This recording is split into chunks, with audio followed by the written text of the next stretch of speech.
Oi, tudo bem? Tem muita estreia nas telas e tem também dica para você no streaming. Acompanha comigo que eu vou dar uns toques sobre cada um deles, sem muita falação. Objetivo para você.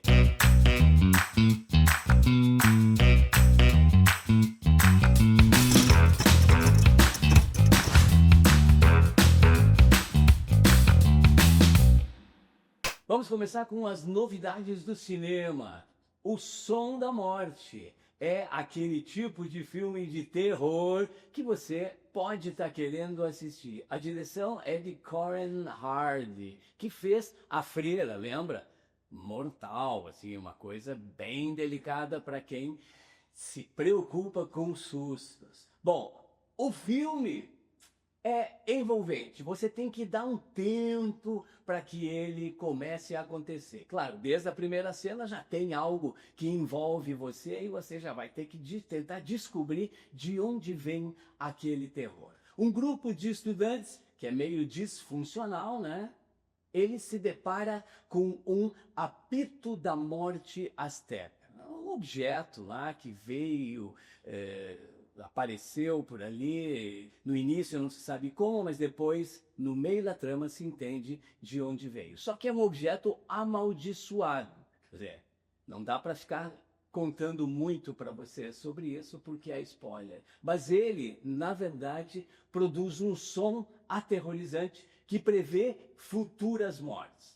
Pode parecer somente um filme adolescente, mas ele tem sim alguns momentos de reflexão interessantes sobre vida e morte e também sobre relacionamentos contemporâneos. É uma dica interessante no universo do terror. Para quem gosta de filmes pós-apocalípticos, tem também Destruição Final 2.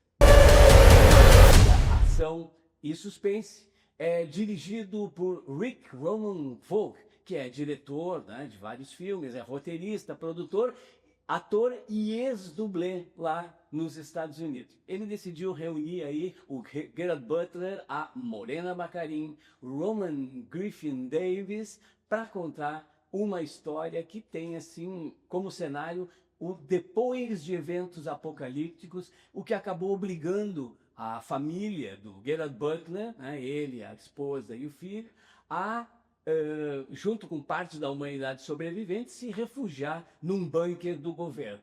Só que acontece algo aí no meio dessa história e eles vão ter que sair dessa segurança do local que os protegeu, que é lá na Groenlândia, e começar a atravessar um mundo destruído para arranjar um novo lar. É também uma busca do Méden aí, que se propõe a ser um lugar de recomeço, e é interessante um ponto em que o pai, na verdade, está projetando tudo isso para o seu filho construir um novo futuro. Tem produção latino-americana chegando. O filme se chama Zafari. É uma coprodução entre Brasil, Chile, França e Peru, com direção de uma venezuelana, a Mariana Rondon, que além de diretora, é roteirista, produtora e também artista plástica. Ela reuniu a Daniela Ramírez, o Francisco Deniz e a Samantha Castillo para contar uma história que começa, de certa maneira, bem engraçada, né? A produção da Mariana Rondon se dá aí que num pequeno zoológico lá em Caracas, uma família acompanha da janela do seu apartamento as comemorações intensas da chegada de um hipopótamo, que dá nome ao filme, né? O tal do Zafari, e se torna um símbolo comemorado pelas pessoas das diversas classes sociais.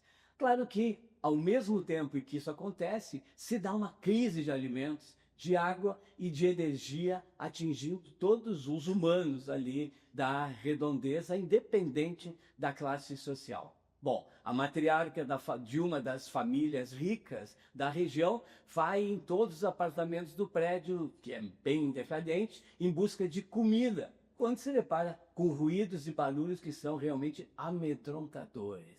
Em outra casa, mais humilde, os moradores decidem que não vão, de jeito nenhum, se sujeitar àquelas regras sociais. E em meio a esse caos, apenas o Zafari, né, o hipopótamo, ainda tem o que comer. O filme teve sua premiere na sessão Horizontes Latinos, lá no Festival de San Sebastián, na Espanha, e também circulou aí por festivais na Alemanha, na Grécia, na Índia e também no Brasil. Uma aposta latino-americana de cinema. Mas se seu mundo é outro, tem um novo filme para você chamado Descontrole. Eu tô realmente interessado em você. Filme brasileiro que é dirigido pela Rosanne Svartman e que decidiu aí reunir a Carolina Dickmann, o Caco Ciocler e a Júlia Rabelo para contar uma história que acompanha uma escritora de 45 anos, a Katia Klein, que acaba vivendo uma crise, né, no seu universo criativo por causa da pressão que ela tem no trabalho e na família. Claro, diante de toda essa vida meio caótica que ela leva, a Kátia busca um alívio no que muitas pessoas acabam buscando equivocadamente, na bebida, passando de uma taça de vinho ao descontrole completo, perdendo, no fundo, para o alcoolismo. Bom, um tema fundamental numa trama que é intensa dessa diretora que nasceu lá nos Estados Unidos, mas que foi criada no Brasil, fez estudos de cinema lá na Universidade Federal Fluminense e começou a dirigir vários curtas-metragens antes de trabalhar em minisséries e também em programas de televisão. Isso lhe deu, né, um certo dinamismo para produzir filmes como O Descontrole. O primeiro filme da Rosanne, você deve lembrar, é Como Ser Solteiro, lá de 1997. Depois, nesse momento, ela se associa aí à comédia de costumes carioca, tal, um gênero que adota novamente em Mais Uma Vez, filme lá de 2005 e também o Desenrola de 2010. Também a Rosanne foi lá para o universo infantil, você lembra, em 2012, com Tainá, a Origem, que é o terceiro episódio das aventuras da pequena garota que mora na floresta amazônica. Uma produção da França, Alemanha e dos Países Baixos e da Letônia, Romênia, Lituânia e Ucrânia chega para você. Dois Procuradores. Um filme com direção de Sergei Loznitsa, também com outros diretores aí com os quais ele trabalha para construir esse drama, que já participou do Festival do Rio de Janeiro, aqui no Brasil, como uma produção de destaque internacionais. Mas, claro, antes ele foi exibido lá pela primeira vez no Festival de Cannes, onde estava concorrendo à Palma de Ouro, mas acabou vencendo, na verdade, o Prix François Chalet, que, no fundo, é um prêmio que homenageia filmes que defendem o compromisso assumido pelo jornalismo com a verdade. Também, claro, o filme teve passagens importantes pelo TIFF, né, o Festival Internacional de Toronto, pelo Festival Internacional de Nova York, também foi para Sydney e Hamburgo e outros festivais pelo mundo.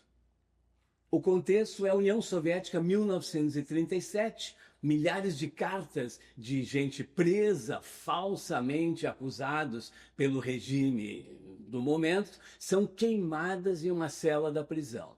Contra todas essas probabilidades, uma dessas cartas chega a um recém-nomeado promotor local, o Alexander Korniev. Bom, em busca de justiça, esse jovem promotor acaba se mobilizando para denunciar esses métodos que são tremendamente arbitrários aí, praticados por agentes da polícia secreta. Quando essa carta anônima chega na mesa do procurador, ele acaba mergulhado numa perigosa jornada até o centro das operações violentas e corruptas do regime autoritário soviético. Um filme intenso, denso e que vai levar você a compreender um pouco dessa história. Está chegando às telas também Living the Land, um filme do Hu Meng, que é um diretor chinês de pouco mais de 40 anos. O que esse filme tem de interessante? Bom, teve sua premiere mundial na competição principal do Festival Internacional de Cinema de Berlim, um dos mais importantes do mundo, lá na Alemanha, onde ganhou o Urso de Prata de melhor diretor. Um trabalho realmente genial do jovem diretor que acabou vendo aí a tradição chinesa, né? Por mais de 3.000 anos, até a década de 80, mais ou menos, a China foi um sistema social baseado na agricultura, né? Lá, os trabalhadores rurais criavam aquela vasta maioria da riqueza social.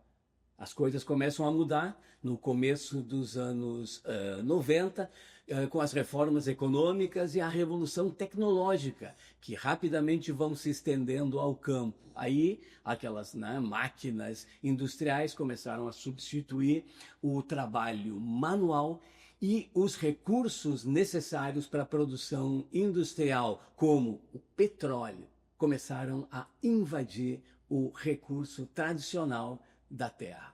Obrigados a se mudar, né, em função de tudo isso para a cidade grande, depois de uma transformação socioeconômica nessa China, o filme acabou então acompanhando gerações de uma família com dificuldades de fazer esse processo de adaptação com essas novas tecnologias do país. Um filme sensível, poderoso, intenso, ganhador de prêmio pela direção e que mostra um pouco essa transformação social e econômica no país. E se você quer saber algo do streaming que vale a pena, tá aí, a dica de hoje é a primeira temporada da série Roubo, que tá lá no Amazon Prime. A direção é de Sotiris Nicholas e reuniu aí um tremendo elenco lá do Reino Unido para contar essa história, né? Uma série que começa como um dia comum em uma empresa de investimentos que trabalha com os investimentos daquelas pessoas dos fundos de pensão, né? Dos aposentados. Tudo que acaba se transformando num grande pesadelo naquele dia, toda uma quadrilha armada invade o local e mantém os funcionários sob controle. Aí começa também uma trama, né? Os amigos, que são Zara e Luke, são forçados a colaborar enquanto bilhões em fundos de pensão estão transferidos para contas em paraísos fiscais. Aí entra a investigação com um inspetor-chefe que assume então esse processo, mas que pelo seu lado, enfrenta uma instabilidade financeira depois de uma recaída aí num vício dos jogos de azar. Veja que são temáticas muito contemporâneas, né? Bom, o segredo por trás desse assalto começa a ser revelado a partir desses personagens. Uma produção do Reino Unido que vale a pena ser acompanhada. Gostou das dicas de hoje? Então segue a gente no nosso canal, acompanha tudo que a gente propõe e também curte, compartilha, assina aí ativando o tal sininho e não perde nenhuma novidade. É isso aí, vai lá, assiste e me fala. Tchau!